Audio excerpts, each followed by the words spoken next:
Sveikinuosi iš prekybos miestelio Urmas, centrinio Kauno turgaus ir savo virtuvės. Artėja Velykos, todėl pasikviečiau floristę Ritą ir noriu paprašyti, kad ji pamokintų, kaip reikėtų vašku marginti kiaušinius. Aš manau, kad mums visiems bus labai naudinga pamoka. Labas, Rita. Labas, Ilona. Man visada labai smagu pas tave svečiuose tavo šaunioj virtuviai. Šiandien aš parodysiu tavo pageidautą vašku marginimą kiaušinių. Ir antras būdas mano mėgstamiausias, tai kiaušinius vyniosim į žoleles. Stipriai apsuksime siūlų ir merksime į natūralius dažus, tai yra svogūnų lukštų dažai. Tai tokiu atveju, kad ir suskyla kiaušiniai ir prasiskverbia dažas į vidų, jisai yra nekenksmingas ir jį galima vartoti tokį margutį. O vašku margintus kiaušinius ar galima valgyti? Taip, tai yra natūralus produktas. Tik niekada nenaudokite parafino vietoj vaško, nes parafinas paprasčiausiai neprilimpa. Jisai atšoka ir kiaušiniai jums nenusidažys, raštų neliks. O vaškas iš kur? Žvakė įsitirpinti? Taip, natūralus bičių vaškas. Jeigu neturite vaško, galite ir žvakę įsitirpinti. Tai nuo ko pradėsim? Manau, pradėsim nuo vaško. Kadangi jau ugnelė pas mus dega, siūlyčiau kiaušinį visada laikyti ant servetėlės, kad neišsitepliotų nuo rankų, jeigu, pavyzdžiui, prakaituoja rankos, kad neišsitepliotų kiaušinis, nes kitu atveju taip pat neprilips vaškas. Štai pasiruošiau tokius pagaliukus. Iš vieno galo yra adatėlė su maža galvutė, iš kito galo yra su kilpute. Tai reiškia, kad šitas pieš mum plačiau, o šitas gražiai plonas linijas darys. Tai ką, bandom pasipaišyti? O tu man dar papasako, kad yra kažkokie... Įkaitink šiek tiek adatėlę. Aha. Tai darau pirmą kartą, todėl net neįsivaizduoju, kaip reikia daryti. O tu man, Rita, papasako, kad yra kažkokie specialūs raštai marginant vašku, ar tiesiog leidi savo improvizuoti? Man iš tikrųjų labiausiai patinka gėlyčių motyvai, ta prasme augaliniai. Šiaip raštai yra etnografiniuose interneto puslapiuose, galima atsispausdinti netgi pavyzdžių, kaip senoviai margino ir ką tie raštai reiškia. Labai gerai reikia pradžioje įkaitinti adatėlę, kad jinai dažytų.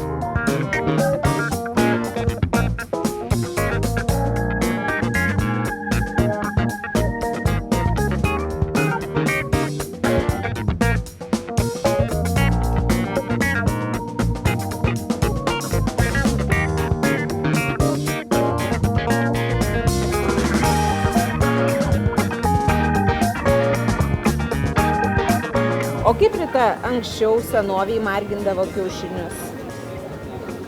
Aišku, būdavo populiariausias vašku marginimas ir skutinėjimas. O dažydavo kiaušinius, kol nebuvo cheminių dažų ir nebuvo galima nusipirkti parduotuvėje, tai su burokėlių sultimis. Tai gaudavo rausvą spalvą.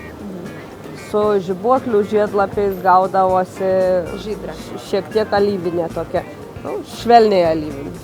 Svarbu yra tai, kad kiaušinius dažyti reikia šiltus su vašku ir merkti į šiltus dažus, kad nesigautų didelis temperatūrų kontrastas. Kai šiltas kiaušinis, prie jo prilimpa geriau vaškas, o šilti dažai geriau prisijima į kiaušinio lukštą.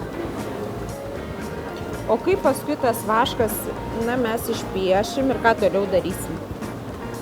Kai mes jau prisipiešim savo kiaušinių, tada merksim į dažus. Šiuo atveju mes neturim labai daug laiko, tai merksim į pirktinius dažus. Aš pasirinkau žalius. Ir kaip paskui tą vašką nugramdyti, jau kaip iš dažų ištrauki, ar jisai tiesiog nusivalo? Iš dažų, kai ištrauki, galima arba peiliuku nuskust, arba pakaitinus švelniai nuvalyti servetėlę. Tada tas vaškas, kai pakaitini šiek tiek kiaušinį, jis lengviau nusivalo. Ar tau būna taip, kad kiaušiniai verdant suskyla? Būna, tikrai.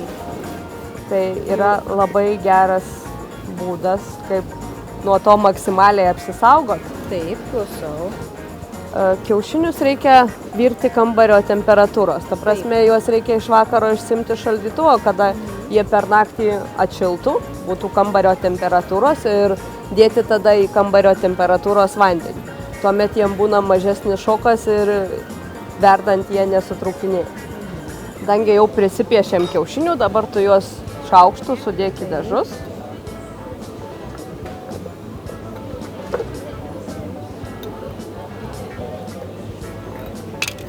Taip, ir kiek laiko laikysim? Laikysim, manau, apie valandą. Tuomet aš užkaisiu svogūnų lukštų. Gerai. Ir dabar šitas žolelė. Būdas man labai patinka, kad jisai greitas ir niekada nežinai, kas gausis. Ir natūralus. Tik tai kaip išlukšteni, tada pamatai, kas gavosi. Tai va. Aš naudoju neiloninę kojinę. Galima naudoti merliuką, bet merliukas nėra tamprus, jisai gerai neapgaubia, tada reikia daugiau siūlo. Tai va. Galima įvairiausius žalius lapus naudoti, galima džiovintus. Ir visada gaunasi kažkas įdomaus.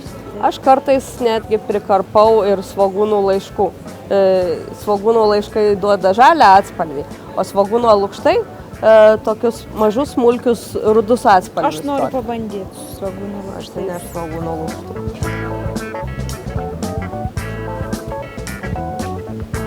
Pažiūrėk, kaip gerai, kad viskas vietoj. O jeigu dar gautum raudono svogūno lukštą.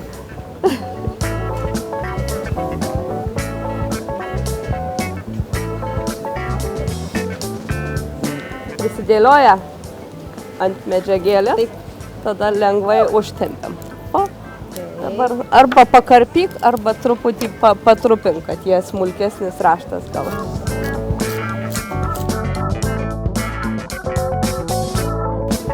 Taip, ir dedu kiaušiuką. Dedi kiaušiuką.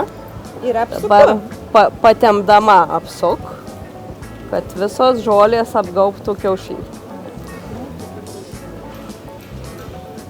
Ateik čia. Nes nusidažys tik tai tas, kas neprisispaudė, kas neturi augalėlio. Nes sintetinis audeklas, kur, pavyzdžiui, kaip kojinė, jisai labai gerai praleidžia dažus ir nelieka baltos vietos. Prašom, siūliukas.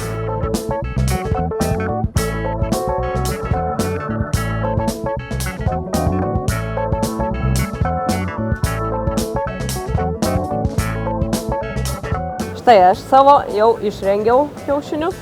Aš irgi nukošiau, nuploviau ir dabar man reikėtų nuskutinėti vašką. Pirmiausia nuvalyk, paskui nusausink, kad neišsiterliot, o aš įtrinsiu savo aliejų.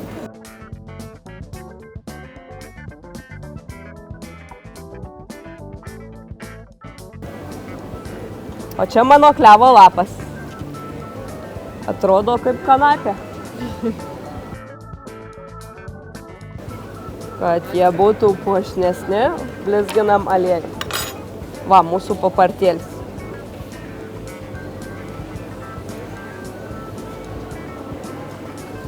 Ir matai, ne vienas kiaušinis nesuskilo. Taip.